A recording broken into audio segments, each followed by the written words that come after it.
వచ్చేటప్పటికి కొత్తగా పెళ్ళైనటువంటి దంపతుల్ని ఒక చోట ఉండొద్దు అంటారు. ఒక చోట కొత్తగా పెళ్ళైన దంపతులు ఉండవద్దు అనడానికి అసలు కారణం ఏమిటంటే, ఏదో అంతకు ముందు పెళ్ళి అవుతుంది, ఏ చైత్ర మాసంలోనో వైశాఖ మాసంలోనో పెళ్ళి అయింది అనుకోండి. అయితే కొత్తగా పెళ్ళయింది కదా, వాళ్ళిద్దరికీ సంతోషంగా ఉంటుంది.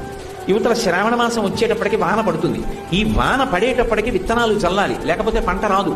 రైతు తెల్లవారుజామున 3 గంటలకో ఆకాశం మబ్బేసి గాలేసి చినుకులు టపటప పడుతుంటే గబగబా ఇంట్లో పెద్ద ఆయన నాగలి పట్టుకుని పొలానికి పరిగెడతాడు. కొడుకు కొత్తగా పెళ్ళయింది, తండ్రి వెంట వెళ్ళాలి, కానీ కొత్తగా పెళ్ళయింది కదూ, భార్యతో కలిసి పడుకునుండిపోతే అత్తగారికి కోపం వస్తుంది. పెద్ద ఆయన మామగారు వెళ్ళారు, నువ్వు లేచి మీ ఆయన్ని వెళ్ళండి మీరు కూడా అని చెప్పి పంపించద్దా, నువ్వు అలా పడుకున్నావు మీ ఆయనతోటి అంటుంది. ఈ ఒక్క నెల ఆషాఢమాసంలో కానీ వాళ్ళిద్దరూ వేరుగా ఉన్నారనుకోండి, 6 నెలలు తినడానికి కావలసినటువంటి పంట వస్తుంది. అందుకని ఈ ఒక్క నెల దూరంగా ఉండండి.